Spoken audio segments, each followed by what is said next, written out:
You'll notice in your bulletin under my little part here where it says Sermon, Introduction to Part 2, Take Action, which differs from what you saw in your bulletins last week.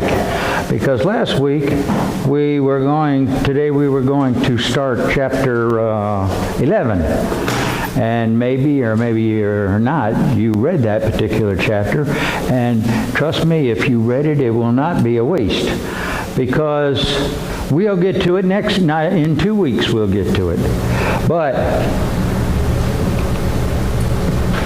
so many things were going on just prior to leaving for vacation, and I made that bulletin over a week in advance. I didn't realize what I had actually had scheduled. I just put down, we're going to go over chapter 11 today.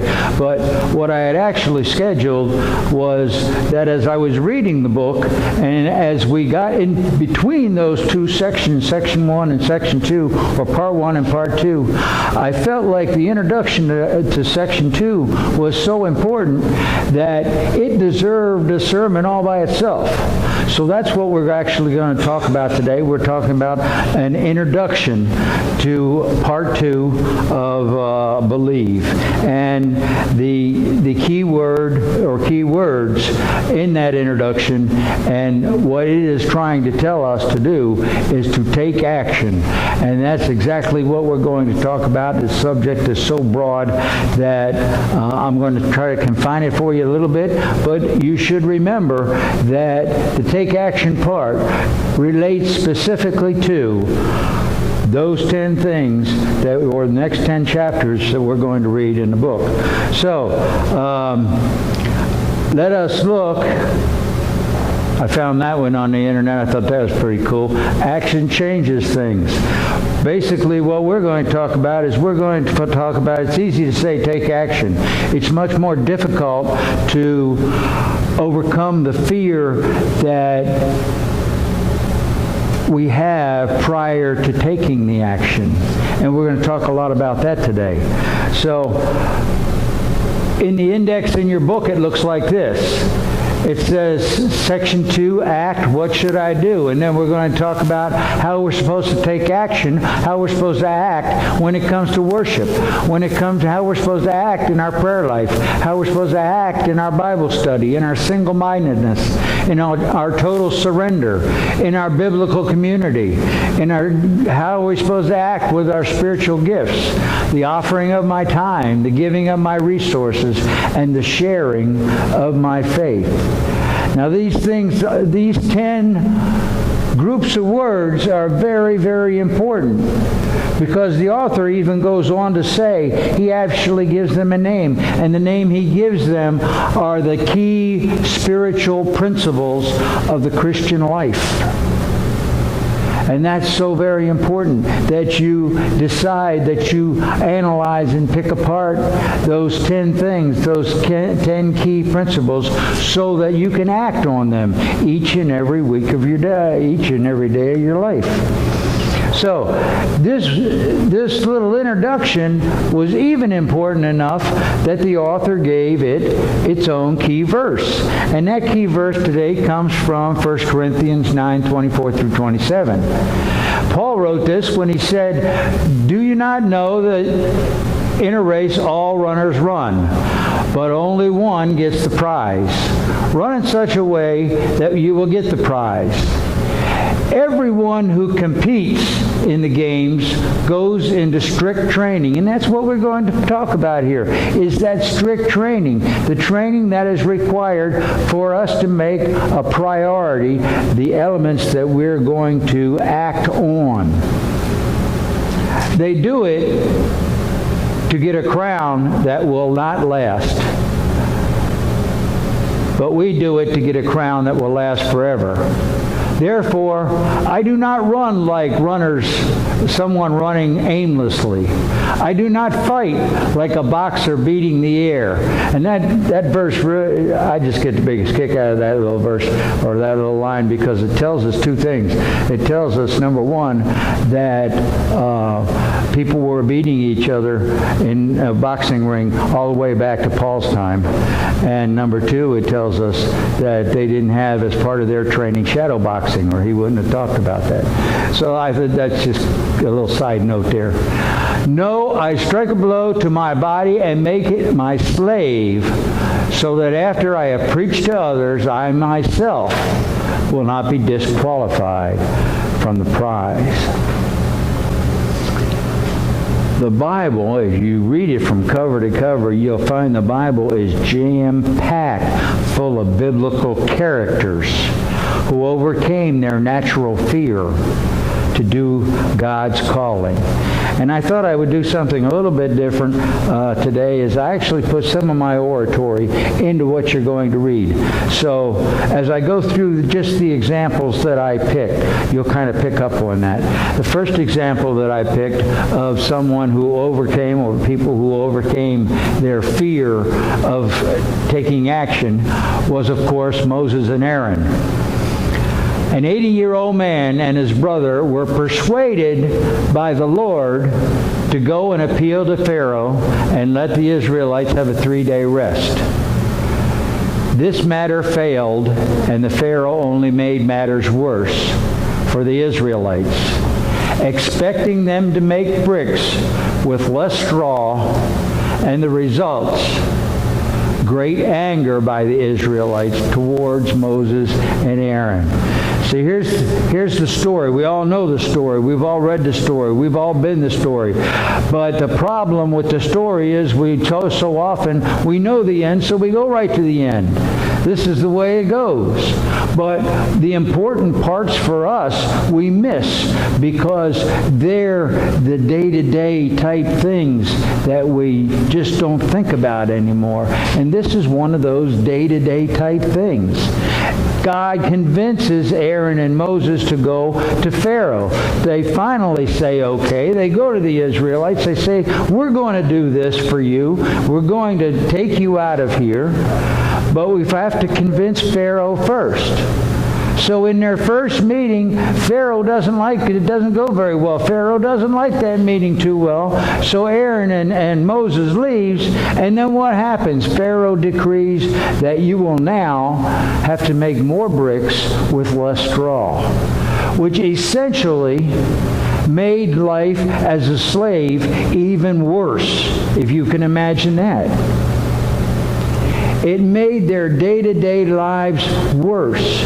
So Aaron and Moses feel like about this big. They're looking at God and they're saying, what's this all about? It's because when we have problems, we look at our day-to-day lives, we look at only what's happening right now. We don't see the total picture that God sees. We don't see the steps that it's going to take to qualify or to satisfy His dream or His goal. We only see today. And that's the problem even with Moses and Aaron back then. And all the Israelites, they didn't see the big picture. They only saw today. Today we're suffering more because you came and decided you were going to help us slaves get out of here. Now things are worse. So from this point on, Aaron and Moses are scared. They're not only scared of their own people, they're certainly scared of what Pharaoh's going to do. But they continue to take action. They continue to move forward. Two more guys, Joshua and Caleb. This story comes about when, after they've wandered the desert for 40 years, and then they camp right next to the Jordan River. They're about to cross the Jordan River. They're about to go into the Promised Land and take over the Promised Land. But they have to conquer everybody that's living in it first. So they pick 12 men and send them to explore the land that the Lord is giving the people of Israel. 10 of these hand-selected team cowered and reported that the opposing cities were unbreachable because giants lived there. Joshua and Caleb told the truth, that there was so much dissension against them, they were nearly stoned. In other words, they didn't cower. They saw the giants, but they realized that they had a giant on their side. They had God on their side. And they knew that they could beat the people who were occupying this land, even if they were giants. So what happens in the end? FYI, something we don't talk about too often, Joshua succeeded Moses when he died as leader, and Caleb held a very high-ranking position in the Promised Land.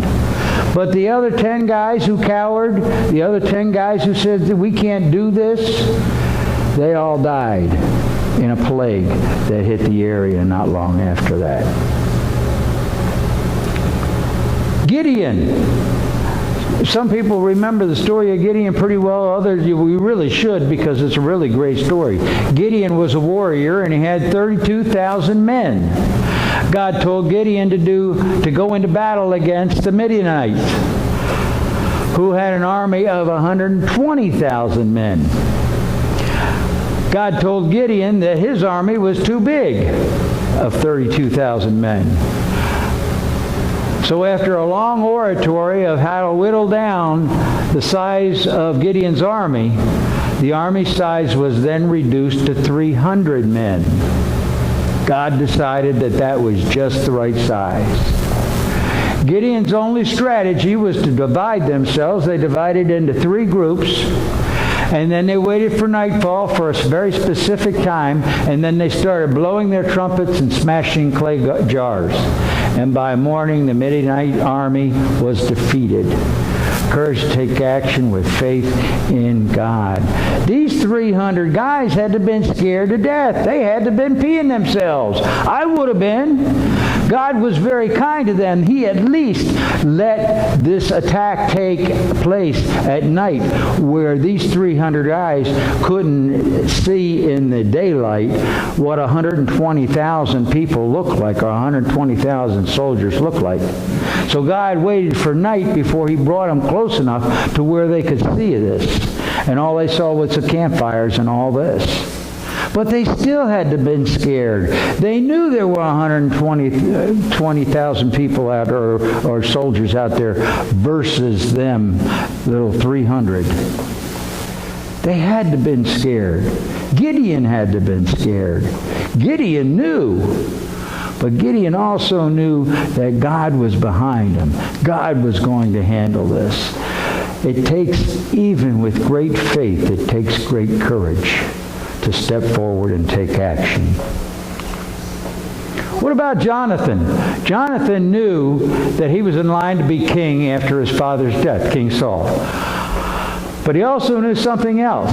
He knew that God wanted David to be the next king and not himself. Jonathan could have easily chosen his birthright and killed David on many occasions.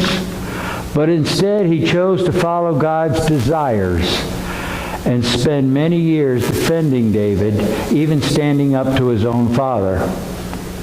How many of us would have shown that much dedication to God and given up our worldly goals of power and authority if we had that opportunity? This was our birthright. This was the opportunity for us to have everything in the world we wanted. But Jonathan knew. He knew God had other plans. And he had the courage to step forward. 3 of my favorite buddies, Meshach, Shadrach, and Abednego. King Nebuchadnezzar got a very big head at one point. Well, he had a big head a lot of points, but he built a 90-foot gold statue and expected everyone in the land to pay homage to this image at the sound of the pipers every day. The consequences of disobedience was the fiery furnace. 3 Jews, Meshach, Shadrach, and Abednego, told the king that only their God could save them from the furnace. But even if he chose not to, they would never serve his God or worship the image of gold he set up. As we know, God did save them. And the king later was so impressed, he vindicated them and honored them. But you got to know that at some point, at the point of walking or being thrown into this furnace, these three guys had to have been scared. They knew what they were going to face. But regardless, they told the king, I'm not worshiping your God. I'm not worshiping that idol. Next guy is Daniel. We all know the story of Daniel in the lion's den. Conspirators convinced King Darius that everyone in the kingdom should stop praying to their gods for a 30-day period. Naturally, we know the conspirators were targeting Daniel specifically because he had this very high rank. He was above all of them, and they were all jealous. Well, Daniel prayed his normal 3 times a day, and the king was forced to put Daniel in the lion's den. However, as we know, God saved Daniel by closing the mouths of the lions. This excited the king because he liked Daniel so much that he had all the conspirators thrown into the lions, and their mouths were no longer closed. Again, another guy who puts his faith, puts his actions toward God despite his great fear, despite what he was facing. And then we'll finish up here with Peter and John. The list of biblical men who took action is nearly endless. But I want to finish today my small list with Peter and John. Just before Acts 4 begins, Peter and John had just seen their friend Stephen horribly mistreated, unfairly tried, and then executed. You'll remember Stephen was the first martyr of the New Testament, and he was stoned. Now the same authorities who were part of this conspiracy were also going after them with accusations, after Peter and John, with accusations of healing a cripple. The true fear in their hearts had to have been great, having just watched Stephen die. The results could have easily been deadly. Now I want you to ask yourself how often, when God asks us to take action, are the results likely to be deadly? Are they likely to be deadly to us? All these guys that we're talking about before, the results could easily have been death. But rarely in our lives, when we know God's asking us to take action, we don't have to worry about dying. We may have to worry about saving face. We may have to worry about embarrassment. We may have to worry about all kinds of things that are important in this world. But rarely do we ever have to worry about stepping forward for God and dying as a result. The Bible has literally hundreds and hundreds of scriptures dedicated to those 2 words, take action. Here's just a very few. This one came from our call to worship today. It's 1 John 3:18. Dear children, let us not love with words and tongue, but with actions and in truth. James 1:22, do not merely listen to the word and so deceive yourselves. Do what it says. That's pretty clear. Read it, understand it, but don't let it drop there because it does you no good. You're just deceiving yourself. James 3:13, who is wise and understanding among you? Let him show it by his good life, by deeds done in humility. That comes from wisdom. 1 Timothy, they are to do good, to be rich in good works, to be generous, and ready to share, thus storing up treasures for themselves as a good foundation for the future, so that they may take hold of that which is truly life. And our last one, of many, James 2:26. For as the body apart from the spirit is dead. Now catch those words. The body apart from the spirit, the body's dead. So also faith apart from works is dead. Catch those words. I could have all the faith in the world. I could know right from wrong. I could know God. I could know what my salvation is all about. But if I don't have works in my life, that faith does me no good. It's also interesting to know that overcoming fear and taking action is not only a command by God to Christians, but it's also a very popular secular ambition for success. It's one of those few things that secular and Christianity come together about. And if you'll turn to the back of your bulletins, I've made a very short list of thousands and thousands of basically secular quotes from famous people. I'm just going to do a few here, and you can read them all for yourself. The very first one says, whether you think you can or you think you can't, you're right. That means before you even take action, you got to know that you can succeed with God's help. Henry Ford said that. And my all-time favorite is the next one from Michael Jordan. I've missed more than 9,000 shots in my career. I lost almost 300 games. 26 times I've been entrusted to take the game-winning shot, and I missed. I failed over and over and over in my life, and that is why I succeed. Michael Jordan. And then I'll let you read all the rest, but there's Christianity and secularism come together when it comes to this issue of taking action. Everybody should take action in their life.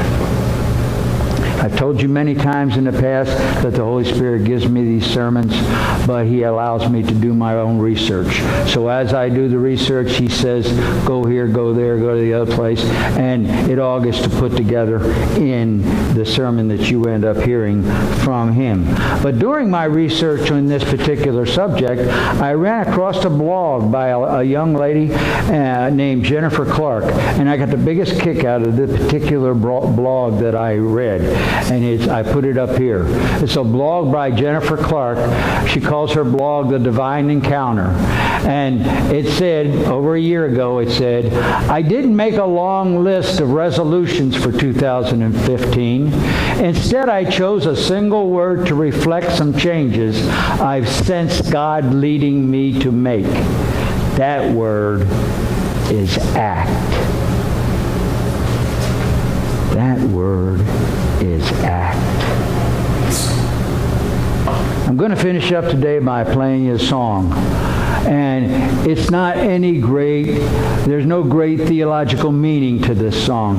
It's simply a fun song. Now, how many of you know the Christian band or the Christian music of Hillsong? Anybody ever? Hillsong? Well, it's a world-known Christian group, and they're very, very popular and very, very famous. But what a lot of people don't know about Hillsong is Hillsong, the group, was not Hillsong, where they got the word Hillsong. Hillsong, these group of guys, they were nothing more than a praise band in a church called Hillsong. And the church is actually named Hillsong, and it's in Europe, and it's a megachurch, or it grew to be a megachurch.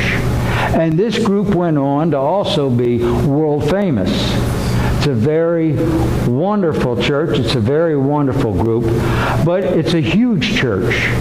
So a bunch of the kids got together, and the song I'm going to play you is just about, all the kids are about the same age in this thing. It's just a fun song, and it talks about, in the song, how Everything they do is all about having Jesus in them, doing what they do, doing it with Him, doing it through Him, doing it because of Him.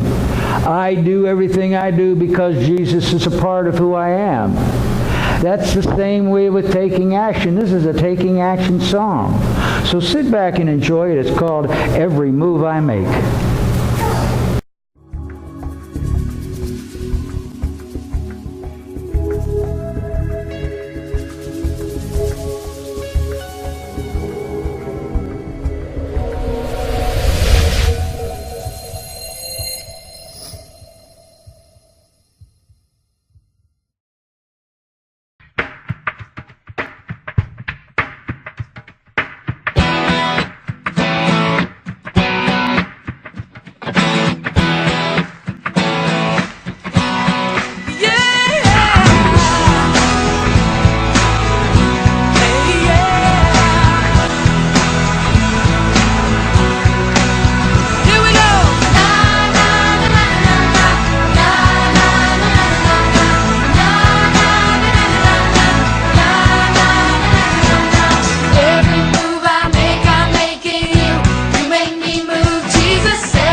Make Jesus a part of your life and take action, because He'll have your back. He's right there with you.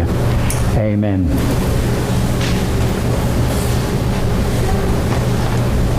All right, if you'll turn your hymnals now to page number 325, he's got the whole world in his hands.